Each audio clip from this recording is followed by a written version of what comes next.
a partially valid, a half-truth, if you will, is being pushed. I can't wait to find out all sorts of new and exciting things I didn't know about myself. So you just hate Jews, bro? Yeah, you're just an anti-Semite. Congratulations. You're not What would you say? Exactly. Well, that's different. It's not different. It's the same thing. Yeah, it's that just we are the only society on Earth who has the obligation to self-destruct, to blame ourselves for every problem that has ever existed, and we just think of ourselves as the worst human beings who are responsible for every bad. How many Muslims are trying to stop Boko Haram? How many Muslims were confronting ISIS? How many Muslims, the extremists always win. So the peaceful majority, which I know many, they're irrelevant.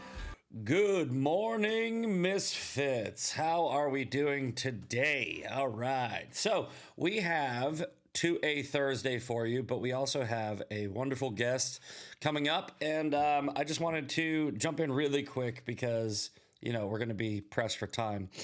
On to the a Thursday portion in the beginning of the show.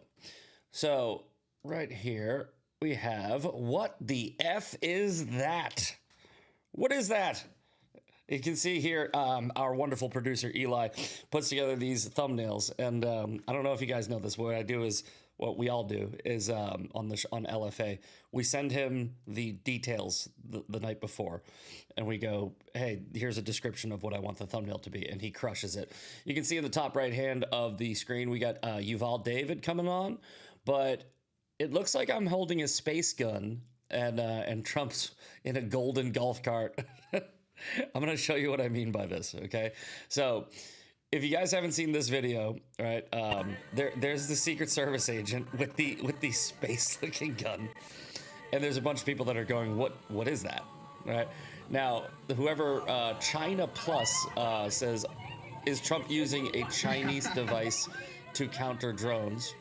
While he's playing golf, he's greeted by one of his fans, and observers noticed that one of the president's security guards was carrying a weapon from the class of anti-drone systems. So this is an anti-drone gun, but it's actually the drone gun MK3, which is not, I don't believe it's Chinese, but it's freaking badass. I do need one. My ex-girlfriend, I buy so many guns. I don't know, you can see them all behind me every show. Some of them. And my ex used to be like, why do you need that? Because I would get a new gun, and she'd be like, why do you need that? And I would explain to her, I'd be like, babe, what happens if we get invaded by China and helicopters are, coming in? I obviously need a Barrett 50 cal. I can't just take that down with an AR-15.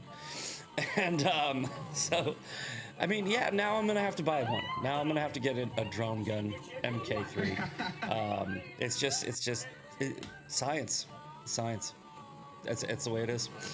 Anyway, I can actually hear our guest. Our guest is a little early, and why not? Why not bring him on a little early? I was gonna ramp for a bit, but you know what? Screw it. We're going to, let's get rid of Shabbos. Shabbos. I forgot. I say it wrong. Yesterday we had Shabbos on, not Shabbos. Shabbos, right? And I knew I was going to butcher that. But let me pull in Yuval. I'm probably saying his name wrong too, but let's pull him in. And let's see here. See if it works. No, not yet? Okay, maybe I did it wrong. Okay, let's try this again. Technical difficulties. I saw somebody in the chat say Jeremy had technical difficulties. Apparently I am as well. All right, let's try this one more time. And no. There it is. Yes. How are we doing? Yuval, right. How are you? Am I sick now? Why do I look so blurry? Yeah, you do look a little blurry. I think you got the blur in the background and it's coming through. There you go. There you go. You're a little clear. You're clearer now. How do I unblur? Because I think I try to focus on clarity. Yes. Being blurry is Yeah. very not my Definitely my not brand. the right way to go. You know, let me go ahead and while you work that out, let me go ahead and introduce you with your bio. Yuval David, you are a news commentator, filmmaker, actor, and internationally recognized advocate. You're known for saying the truths that others are not afraid to say, challenging prevailing narratives, and translating complex issues into compelling stories that resonate with audiences around the world. Dive into that and explain. Go ahead and introduce yourself to my audience. Let me know if I said your name right, and tell everybody what you're doing here. I mean, I'm still trying to unblur my now- image oh, here. now- So much for Now you got an For- echo. This is why we should do. This is why we should do like the sound checks before. Oh yeah. Wait, you're still getting an echo? I'm getting a little bit of an echo, and I also hear something in the background. Yeah, I'm hearing something from your video in the background. Do you want me to sign out and jump back in? Sign out, jump back in, and I'll ramp while you work out. Got it. You ramp up, and I'm gonna join back in. Okay. So there's Yuval, guys. We'll work that out. We'll get him back in here. I hear his. Let's see. You know what? It might be on my end because I'm still hearing it. It can't be. Do I have a thing open? Oh, that might be it. There we go. That was me. That's my bad. We had the Trump thing playing in the background. But he'll jump right back in and we will get him on. All right. But yes, the drone gun, like I was saying, I don't know where to buy it. I don't know how much it costs. I don't care. We're gonna be working on that. I think I might need some donations. Go to my Beacons link. It's at the bottom of the page, and buy me a coffee instead of a coffee. Buy me a drone gun. Yes, that would be better. Okay, I think we got the audio issue worked out. I think we're gonna be able to get. There we go. Audio sounds. I'm still blurry, but we're gonna have to deal with that. We're gonna have who to knows? do it. Yeah, I don't know if there's a blur feature on OB or on VDO. Maybe you hit it by accident, but yeah. Let's see. Well, all Anyway. right. I'll play around with that. I'm good at multitasking, so No, I'll you're play fine. around to unblur myself. You're fine. You're fine. Yuval, we met over at the. Hey, you know what? If you're gonna tell me I'm fine, you gotta at least say like you're fine. Like hit the fine. I believe you're. Are you gay? Why do you say it like it's a bad thing? Okay. No. It doesn't bother. No, I'm not. We love the gays here, but I just. Hey, was you like, know what? I love the gays as well. Actually, not all of them, but a lot of them. And I say as a gay man, but my community has gone a little bonkers. So It I has. don't love all of them. It has, and but we will talk about that. But Yuval, love some of them. I want to. I'm going to out my producer here because it's the funniest thing. I sent in your headshot for the thumbnail, and this And did is your producer say like, "Wow, gorgeous"? my producer who's in the chat I'm right plugging now. in my headphones. There you go. My producer who's in the chat right now. I hope he's okay with this. He said, your guest looks like he's about to slap Sharon Stone for mouthing off in his casino. Wow. And I said, yeah, he's super gay, but that's an accurate assessment. I mean, I'll take it. Yes. So anyway, Yuval, I have a surprise for you. Really? We're having a fun show today, and I'm going to throw this at you. I hope that you're okay with this. But I went and I typed in your name into the Google. Uh-oh. And the video that popped up. And are you buying me this gun? Is that what I'm getting? That's the anti-drone gun. So we have two The anti-drone we have we have themes of the day for the show, and today's 2A Thursday. Is that my surprise? You're getting me an anti-drone gun? No, your surprise is I went on the internet and I typed in your name, and the video that popped up, I watched about 5 seconds of it, and I said, I have to do this. This is just great. Guys, this is clips of Yuval, who is an amazing actor, Emmy Award winning. And this is what popped up. It's a 6-minute video. I only watched 5 seconds. I think we're going to go about 30 seconds and see what happens. But the first clip, here we go. Enjoy. Hidden cameras on. You are going to be beautiful. You are going to be fabulous. What's wrong? His styling? Does he know what he's doing? Hair doing? Are you ready for this? You know? Yvonne, what is going on here? But what smells is this. Look, I screwed up. Do me a favor and tell him you love you. I'm not. Okay, all right. What was this? Is this a hidden camera, like where you were pretending? It's a hidden camera where you show. were pretending to be a well, I mean, you are gay, but a gay hairdresser. Yeah, I mean, I was a cast member on a television show called What Would You Do? It's a hidden camera show produced by ABC News. Okay. And that was one of the highlights of my acting career. And also what was lovely about it was it actually balanced my work within journalism and media and Sure. acting, because it was produced by ABC News, and we dealt with real world situations and topics and created these hidden camera scenarios to see how people would respond. Okay. It was a great show. I did Well, countless different characters. You made that way less fun, but I appreciate it. Sorry, I downplayed the fun. I was still excited about hopefully. I was like the accent and Well, I grew up speaking multiple different languages and always specialized in accents and loved it. And whenever I'd have an opportunity to be a different character, which this show afforded me, like I just went there. Like I would go. The line that they would use about me is, "You give Yuval an inch, he runs a marathon," and that's what I would do. But it was a very fun show. So that is one of the many scenarios that you can see. Okay, so explain to me. Like I said, I said earlier, we met at the Combat Anti-Semitism Summit in Miami. I hadn't heard of you before, but we were talking, and I know that you got into advocacy.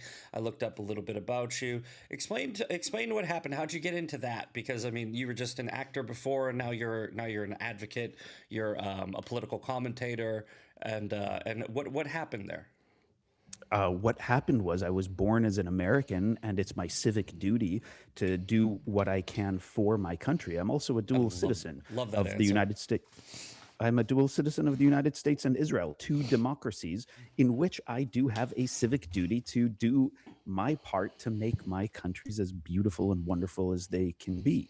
I've always been involved in advocacy since I was a kid. And it started out as my being a board member or a consultant or a volunteer in different organizations and political organizations and social organizations. And eventually, over the 20-something years of my doing that, it turned into an element of my career, being a strategic consultant and then getting hired by these different organizations. So entertainment, media, and advocacy have been these three pillars of my career for 20 years. So the advocacy and media work has been there for a long time. Now, it's just been amped up as the world continues to be more chaotic. Did you have any issues with? Are you I have Jewish? a lot of issues. I'm assuming you're Jewish because you're. I am Jewish. I mean, there's difference between Israeli and Jewish guys, but you said you're a dual citizen of Israel. But did you have any issues after October 7th with the the woke left dichotomy of Hollywood and the film industry? I would say the majority of whom were sort of taking the Free Palestine stance, or were you able to navigate that pretty easily? I mean, I navigated, but those are choppy waters. I navigated as a captain of a ship would be navigating, going through a hurricane in open sea. So that's how I navigate it. It's rough. So that's what I was kind of sort of alluding to how would you describe your industry as after October 7th as a Jewish person and an Israeli dual citizen? I'm assuming there was some issues. There are many issues. The entertainment industry very much has been morphed, manipulated, and used by the far left and the progressive movements, which are manipulated by Islamist movements and nefarious factors in different countries. We're seeing Qatar, China, Russia, and even Iran being able to, and Qatar, I just want to highlight that one, being able to manipulate the entertainment industry. And that is very frightening. So we're seeing this How are they doing that? Money. Yes. They're able to fund different production companies. They're able to ensure that there's a Muslim consultant on many different television shows. They're able to insert specific narratives, and they're able to pay public figures and influencers to say specific things. The entertainment industry knows what to do when you give them a script and when you pay them to speak off of that script. Whether they're actors, directors, filmmakers, producers, they all get it. That's the way the industry functions. Whoever's funding something is who has control over what is said and how it is said.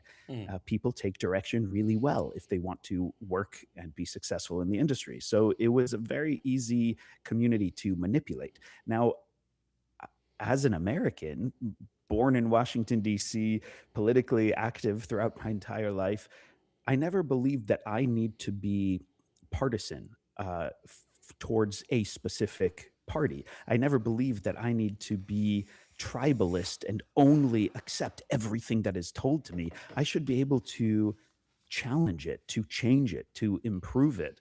And because I don't exist inside or outside the box, I don't believe that there's a box, that would trouble a lot of people. And then that definitely challenged my work as an actor and filmmaker in the entertainment industry. But good thing that I'm also involved in media and public diplomacy. So, I never stopped working.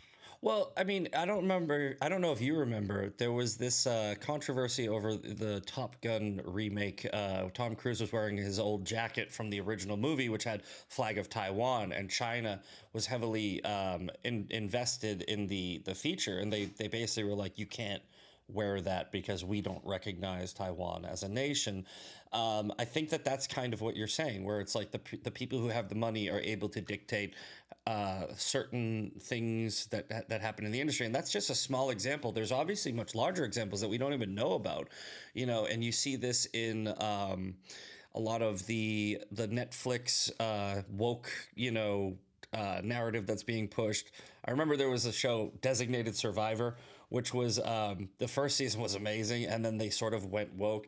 You see it happen with certain films. And when I say woke, we do woke Wednesdays also. That was yesterday, but we talk about how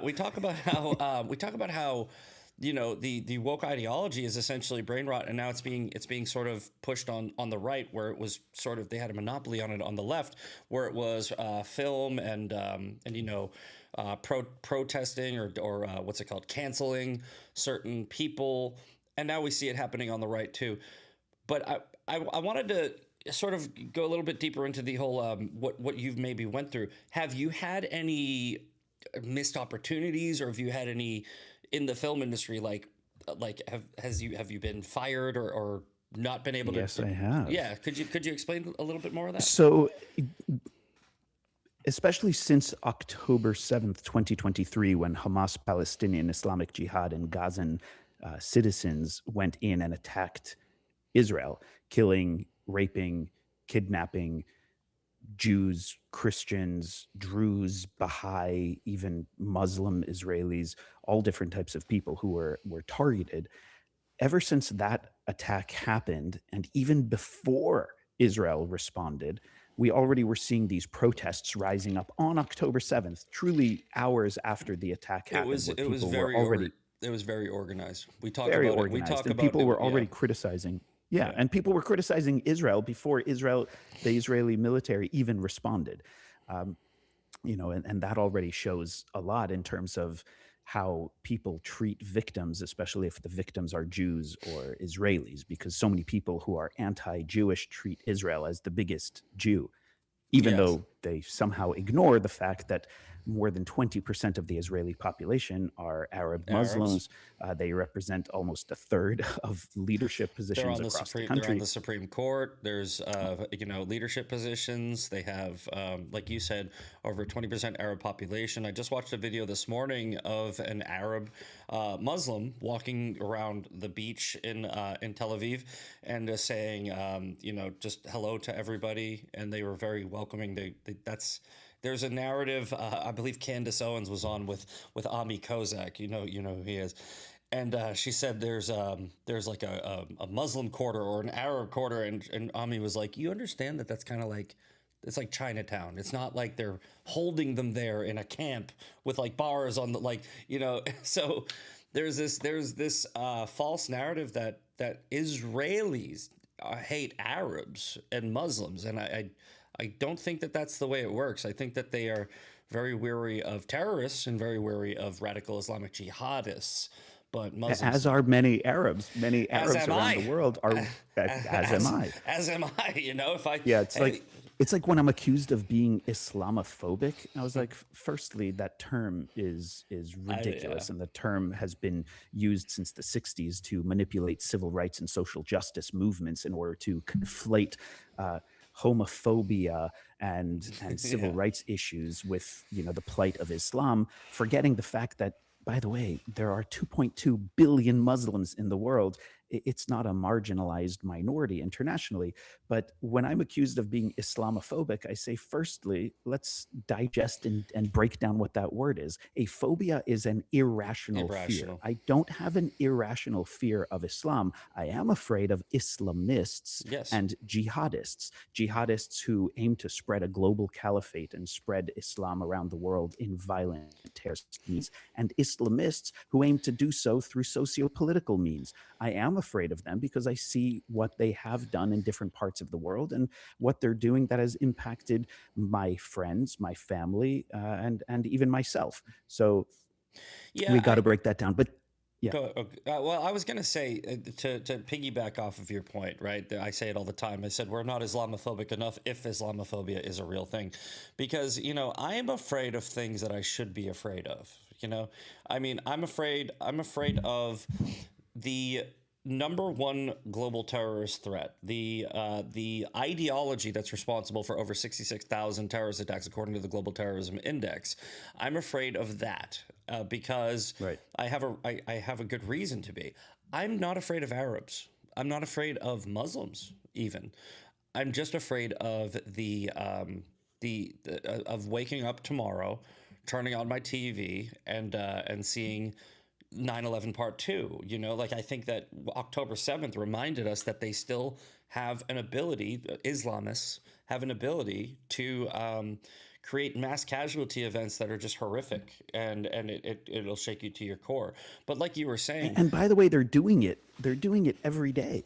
We are seeing terrorist attacks across the country. The vast majority of them are being committed by jihadists, by Islamists, and let's just say it, by Muslim people. So we need the Muslim world to rise up and condemn it. We need the Muslim world to speak up. If they're against jihadism and Islamism, then they need to course correct their own faith, their own religion, in order to truly save civilization. The problem with that is they're not allowed to, because they also follow the same religious doctrine. This is the problem that people don't understand. Christians did it. Christian crusaders stopped. Christians when they created Protestantism, but there wasn't a confliction in the actual word of God that made them. So here's what I mean, right?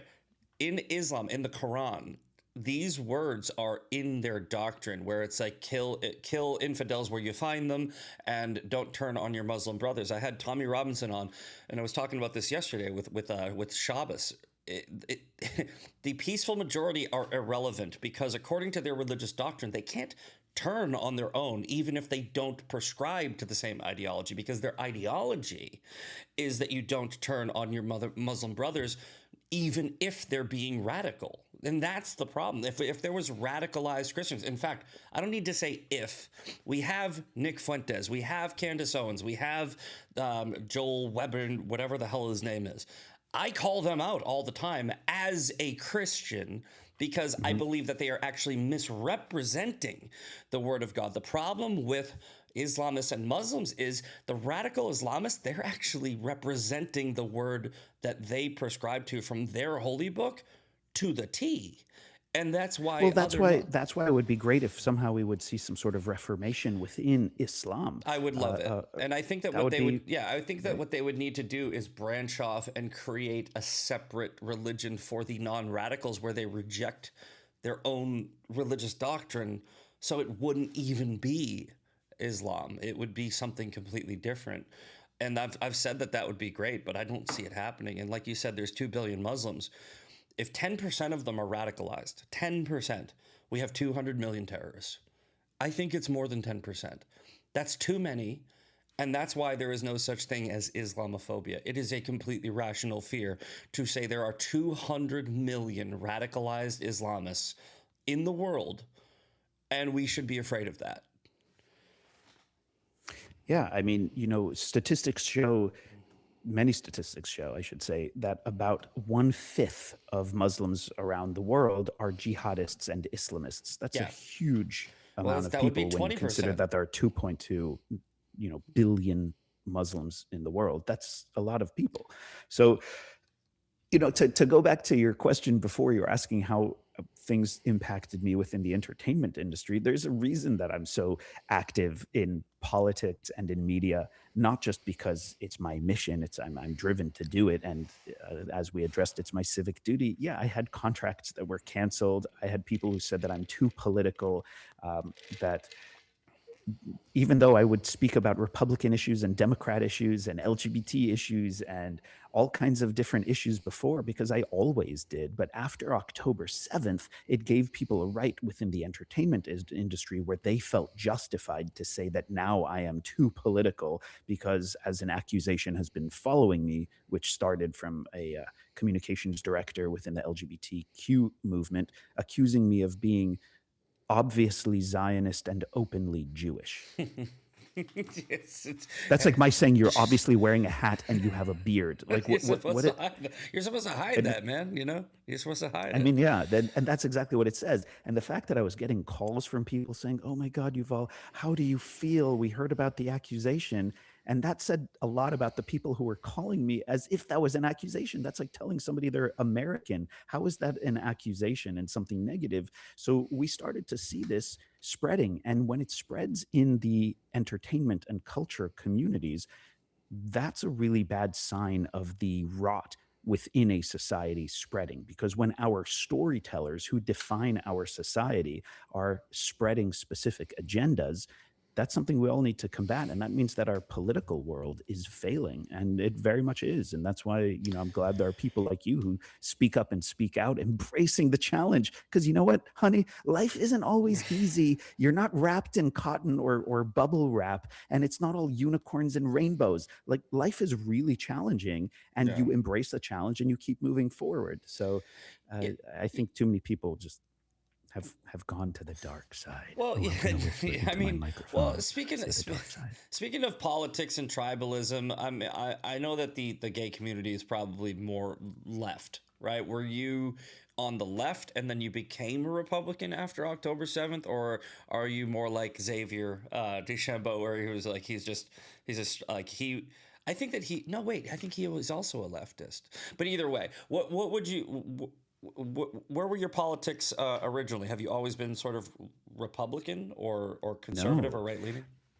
I was a Democrat. I was very active in the progressive movement. I was very active in the woke movement. Something I say is I used to be woke, now I'm awake. We forgive you. I was active in these spaces because I thought that's where it made sense for me to be active based on my values. I'm a free speech activist, but now apparently freedom of speech is a conservative value. How did that happen? It always was. Apparently it always was. So the fact that I'm now Republican and that I'm conservative, after years of being politically homeless, feeling that I didn't quite fit in anywhere, I ultimately recognized that I actually fit in within the Republican Party and within conservative movements. And what's really amazing is my values never changed. My values have been exactly the same. So that means that maybe I was in the wrong party and the wrong movement before. And what is also clear is I feel like I was standing on a football field and the entire field moved and shifted, and I've been standing in the same place. And I was like, oh, I guess now I'm on the Republican side. But you know what? Maybe I'll become a Democrat again someday if the Democratic Party can save itself from this pit of despair it's just diving into. Well, to kind of piggyback off of that, I don't think the Democrat Party has ever changed. I think that what they do is that they have tricked people into, and I think that this has been the Democrat Party since pretty much the beginning of time. The Republican Party was created by Lincoln to free slaves, right? The Democrat Party was the party of the KKK. The founders of the KKK were all Democrats. They were the party of Jim Crow. They were the party of, and now what I feel like they've done is they've turned the projects into the plantation by creating these social programs that keep minority communities and keep the LGBT community and all these people sort of in this bubble where they believe that they are Democrats because they just keep on saying the Republicans are racist, the Republicans are homophobic, the Republicans are Nazis, the Republicans are Republicans are Republicans.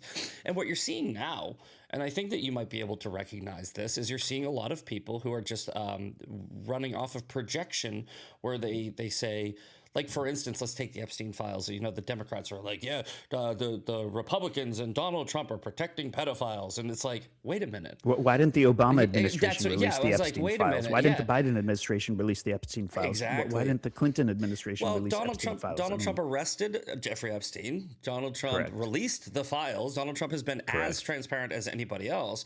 But you see what I'm saying is what they do is they think that their supporters are idiots, and unfortunately, sometimes I wouldn't say they're idiots. I'd say that they are. No, they're useful idiots. Yes, they're naive. Yeah. They're naive because they don't want to acknowledge. And by the way, denial is a very powerful force. My mom was in denial of the fact that my brother was a heroin addict, and my brother died of a heroin overdose. And it wasn't until he died of a heroin overdose where my mom finally went, yeah, he had a problem. Ma, he had a problem the whole time. And that's what I mean, where you have this they don't, and I don't want to speak for you or anybody else, but I feel like people who are in that system, they don't want to go, I have been lying to people this whole time. I have been wrong this whole time. That's a big thing to admit. And you being able to admit that and switching sides is actually it's an act of bravery. And, you know, we appreciate it. But is it an act of bravery, or is it the most American thing that I can do? Sure. Like, that's part of the rights that we have, that we are not defined by a political party. We should not choose party over country. We should choose country over party. And that's exactly what I did. I chose America over the political party that I was part of, that I actually worked for and within, because America is one of the most amazing political projects that we have seen in the history of humanity. Yeah. And I am so blessed to have been born in our nation's capital and to always have been active as an American. So, you know, the fact that it's considered brave means that too many people are not brave and are not outspoken and are doing something wrong. What I did was not brave. What I did was perfectly normal. Yeah, well, that was from my speech at Combat Anti-Semitism. It wasn't because of my bravery that you noticed me. It was because of other people's cowardice. There should be more people speaking out. Nobody should know who I am because my voice should have been drowned out by so many others. But they weren't, and that was actually part of my speech. But no, you know, the two-party system in America, it is pretty much from what I can tell, the best system. Because if we go to a parliamentarian system where we have too many other parties, it's going to get flooded with, it's not better. So you don't have to align with a party. I don't necessarily align. I don't call myself a Republican. I call myself a conservative constitutionalist, right? Where I believe in the Constitution, and I believe in conservatism. I believe in traditional values. And, you know, while there may be some people on the Republican side, you know, hardcore Christians who are, you know, against gay marriage or something like that, which to be honest, I mean, I'm not necessarily against gay marriage as far as an institutional thing, but as far as like a religious thing, or against abortion, or against progressive values. What I've noticed is we can still have you on and talk and be respectful, whereas opposed to the left, where they don't want to have a conversation with people where they have those political disagreements. If you're a red-blooded American who loves this country, I don't really care if we disagree on these issues of, you know, values necessarily. I would love to get your thoughts on how you have been, well, whether or not you've been accepted by the Republican Party and conservatives as a former leftist, you know, LGBT activist.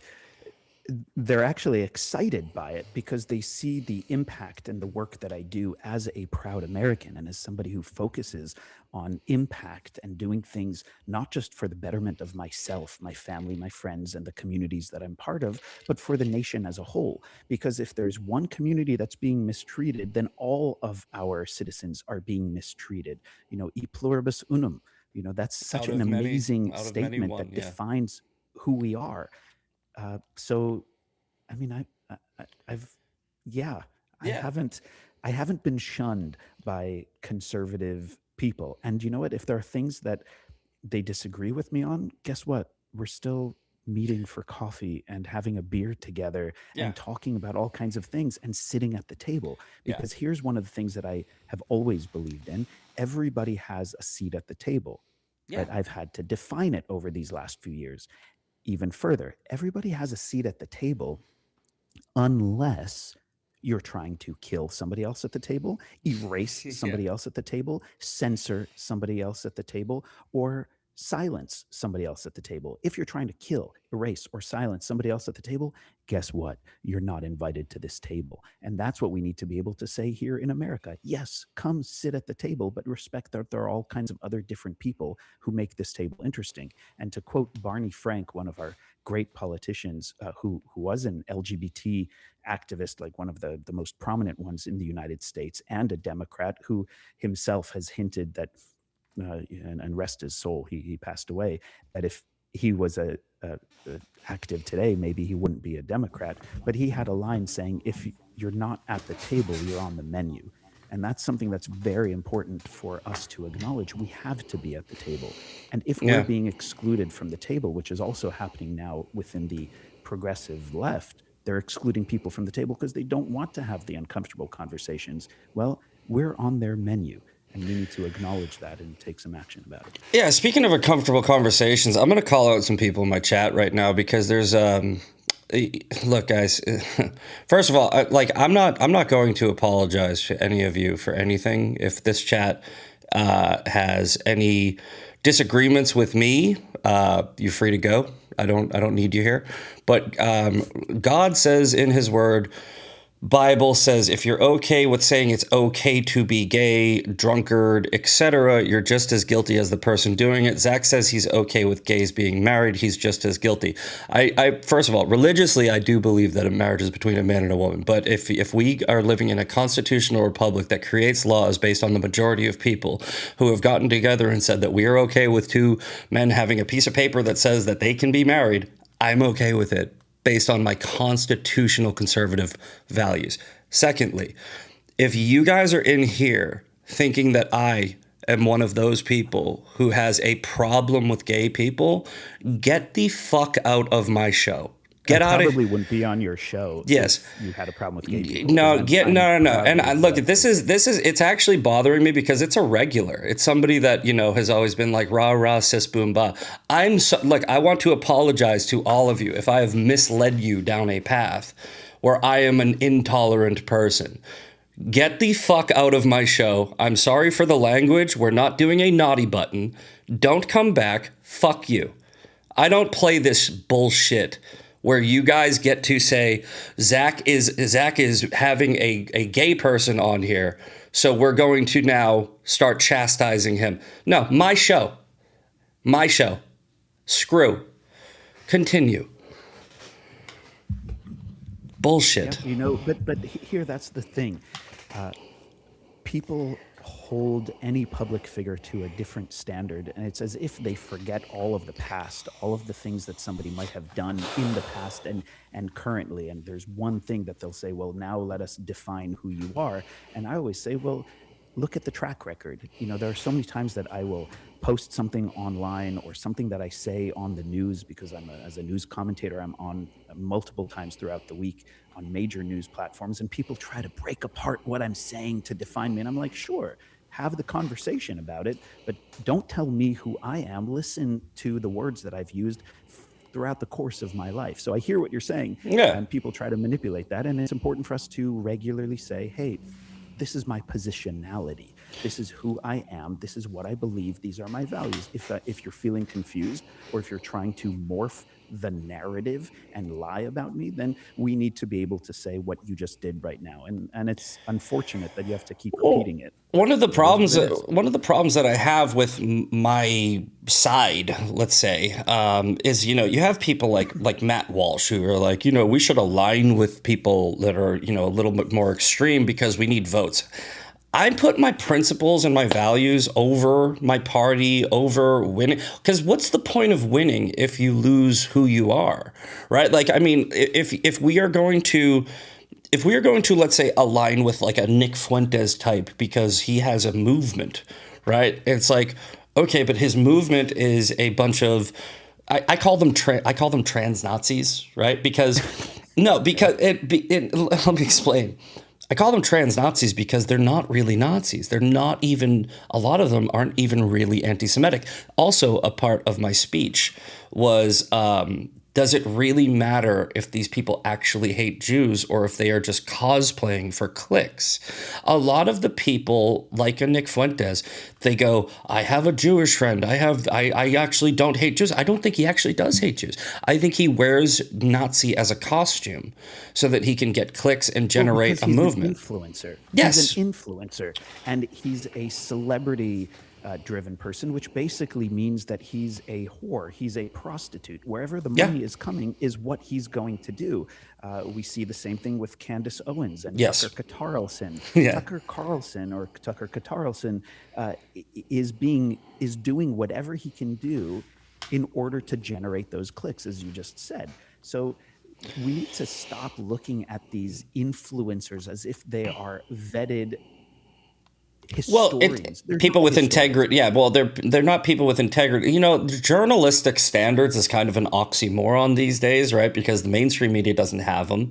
They're emboldened by whoever their sponsors are, whoever's cutting their checks. And but it's I feel like the new media, which is the Podcastistan, these podcasters, I feel like they're MSM on steroids, where they not only don't have, they make it look like mainstream media has journalistic integrity, which is a very low bar. What used to be journalistic integrity was you get multiple sources that are confirmed, and you don't report on anything that isn't double confirmed by two credible sources. What we have now, what is a credible source? Because people don't focus on facts; they focus on the narrative. Exactly. And trust me, I love a good narrative, but people have focused so much on how to tell the story as opposed to just focusing on facts and statistics. It's why I like to use facts and statistics over emotions. Have your emotions about the facts and statistics. And here's an argument that I keep sharing multiple times whenever I'm on air or on panel discussions with people who wildly disagree with not just what I say, but who I am as an American, as an Israeli, as a democracy and constitutional republic activist. Like, they'll say, well, Yuval, all you're doing is sharing these facts and statistics and information, but I know how I feel. And I tell them, well, here's the problem. You are forcing facts, not you, but I'm telling you. Yeah, no, I did. Yeah. They're forcing facts to fit their opinions as opposed to shaping their opinions based on facts. That's the manipulation of reality. And that's what we're seeing so much. And we're seeing it across social media. And we're seeing it with all of these social media influencers who are gaining massive traction. They're just trying to say whatever they can to have an emotional response, because most people on the planet deal with emotions and not with facts. Most people respond to a slogan but aren't going to read the whole article. Yeah. Well, there are the people that really want to be right, if that makes sense. So when they hear something that makes it sound like they're right, they're going to jump on it and go, I was right. And then that's called confirmation bias, right? There are other people who are intentionally misleading, right, and pushing a narrative knowing that what they're saying is not true. And we shouldn't even actually try to figure out which is which, because there's so many people, for instance, yesterday or even this morning, it might have been something about Sean Ryan. One of my friends online was saying, I really liked Sean Ryan. I want to see him turn things around. And I made a comment, I'm paraphrasing, but I made a comment. I go, stop disillusioning yourself under the notion that Sean Ryan is mistaken, right? Because if he's mistaken, then he's an idiot that you shouldn't listen to, right? He's probably lying to you on purpose. And it was based on the Sean Ryan says, what is Core MAGA now? Core MAGA now is pedophile protectors, apparently, according to Sean Ryan on his Megyn Kelly episode. When you call 71 million people or 77 million people pedophile protectors, right? That's an intentional statement. And it's exactly what the left did, calling MAGA Nazis, right? Now, who is what would you say? I think that this is a rhetorical. Who would you say is more aligned with the Nazi Party in today's American political climate, the left or the right? So here's something very important that we also must remember. And here's like what does I feel like the more you know star needs to go across the screen as I remind people about history. Nazi Socialist stands for the Nationalist Socialist Exactly. Movement. The Nationalist Socialist Movement became a fascist movement, but before we even talk about it becoming a fascist movement, when the Nazi Party lost in World War II, all of a sudden socialists around the world needed to distance themselves from the Nationalist Socialist Movement that committed crimes against humanity, and they started to only refer to it as a fascist movement. So it's very important to acknowledge that it's that socialist thought process that allowed this fascist dictator and a fascist Nazi party to take over Europe and to attempt to take over much of the world. We are seeing a reason I'm not progressive anymore, a reason I'm not on the left anymore, is because I was seeing fascist thought spread throughout the movements that I was part of, where everybody's expected to think the same way, where group think is much more important than the individual think, where the group collective and how we define ourselves within identity politics is much more important as a community and as a group, as opposed to as an individual. And I completely push back because I'm much more unique as an individual than I am unique as part of a collective. As part of a collective, I morphed into the gray area. We're not in a black and white society. We're not just a gray area. We're in a world filled with different colors. And that's what we should be able to do. And you know what? And that's why I also dance with delight within the conservative communities, because they let me be an individual with my own opinions. I'm hearing people in the chat say that your mic is low. Guys, I just turned it up. Let me know in the chat if his mic is a little louder now. But no, you were saying the national, obviously Nazi, National Socialist German Workers' Party is the original name of the Nazi Party. And people, if you look it up on Wikipedia right now, it'll say it's a far right ideology. And it's like, how is socialism far right? And then they'll say, well, it wasn't really socialist. They were just telling people they were socialist. And I'm like, that's socialism. Like the funny thing is, the Red-Green Alliance in Iran in the 70s, the Nazi movement where Hitler was aligning with radical Islam, the Ottoman Empire, it's always the same thing. It's always, socialism is always a ideology where they lie to you about what they really are when they are actually the party that is more, I guess you could say, like fascist, radical right, or whatever they're calling it. But I don't understand how they're defining right wing in National Socialist. But what I would socialism is. Oh, sorry. What I would imagine is that nationalism is a more right leaning ideology, right? And there's nothing wrong. There's nothing wrong with nationalism, actually. I love being a nationalist. Yes. I am a patriotic American. I'm a nationalist American. I believe in the greatness of this country and that it is my duty to do what I can for this nation. There's nothing wrong with that. You know what? Sports teams and fans of sports teams are nationalists. The people who will follow their team even when their team really sucks. They're still going to root for them and wear those jerseys. That's nationalism. That's okay. You know what? I'm a proud Jew. I love being a Jew, and I must do my part for the Jewish people. So, there are all of these different nations that I'm part of. Now, socialism is is this insane belief. Whoever thinks that socialism can work has not studied history and has not spoken it'll work to this time. anybody who survived a No, it's socialist just country. they haven't done it right yet. They just keep on trying. It's like maybe it's the actual thing that's broken. It's not the people that tried to implement it. I will push back a little bit though on nationalism, right? There's nothing wrong with nationalism as an ideology, as a personal ideology. I'm a nationalist.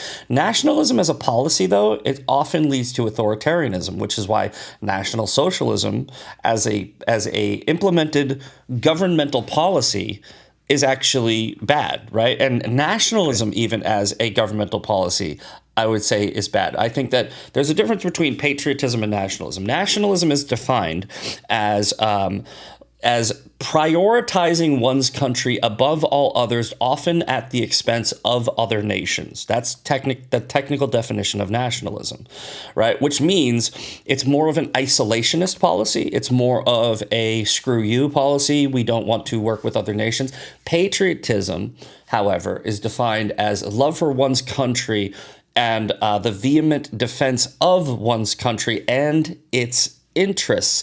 Therefore, if the interests of America, what was best for America would be to have allies and global partners and trade. That would be good for America, so patriotism over nationalism would apply, whereas nationalism would not apply.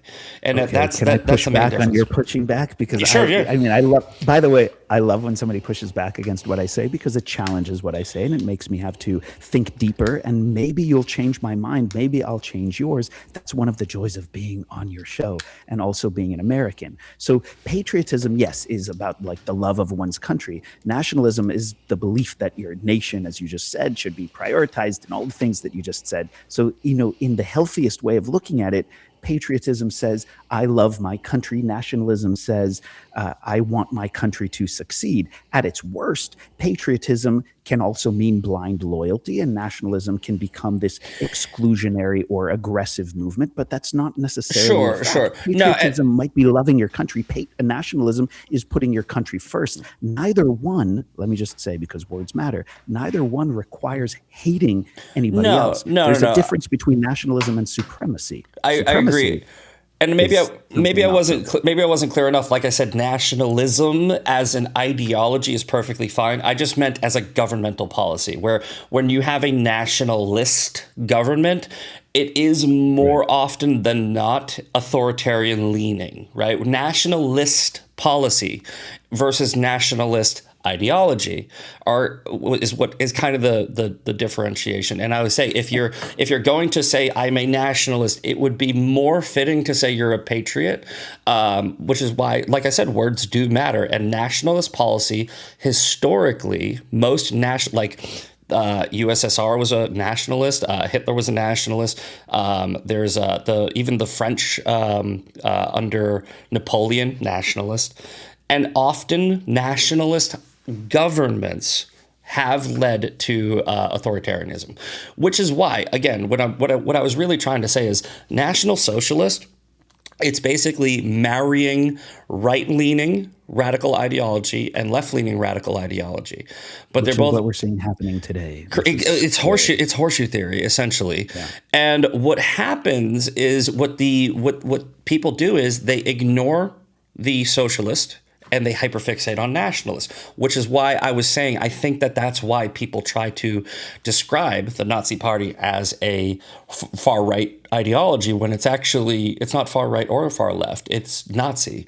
It's National Socialist. It's the I say that Zoran Mamdani he's the living embodiment of horseshoe theory, right? He's basically he's a Islamo-Marxist, right? Which is I would say a communist. People say socialist, communist. It's the same thing. Socialism is communism without the bloody revolution. But you have a living, breathing person who is embodying the Red-Green Alliance. And if we don't recognize that, again, I say this all the time, if you don't learn from history, you're doomed to repeat it. What you brought up earlier, it's Nazi, National Socialist. What they do is they trick people with left-leaning policy. They say, I'm going to give you everything. We're going to give you free stuff. We're going to make everything better.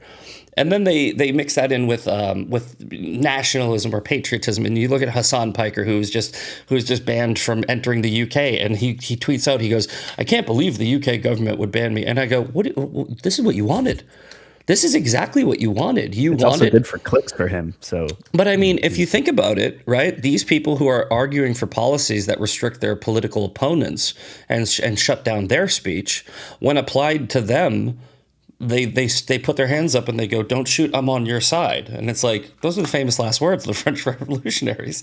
Where they was, I think in this conversation about nationalism and patriotism, sure, any ism can be taken to a dark place. But sure. The dangers of nationalism is not necessarily nationalism itself.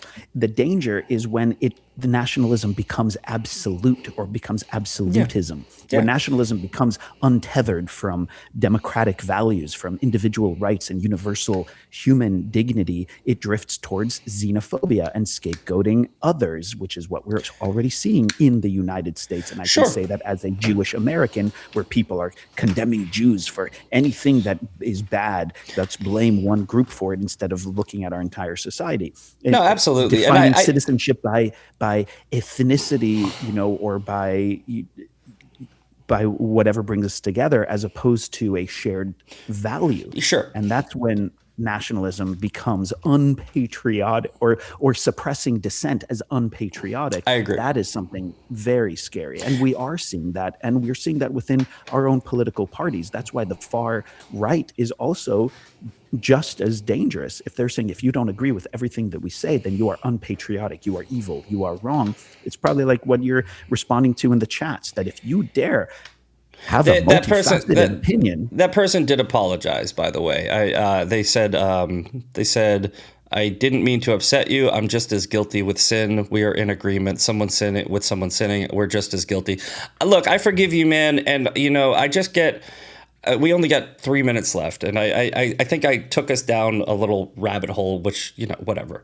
But to go back to we're in it together. To go back to that earlier point, here's the thing: I'm perfectly comfortable telling Yuval that, and respectfully, I disagree with your lifestyle. I am a Christian, and I think that marriage is between a man and a woman. But what I was saying was I am a constitutionalist, and if the laws of this country allowed for it, based on a democratic process in our constitutional republic, if there is men and women and men both have a piece of paper that says you're married, it doesn't bother me.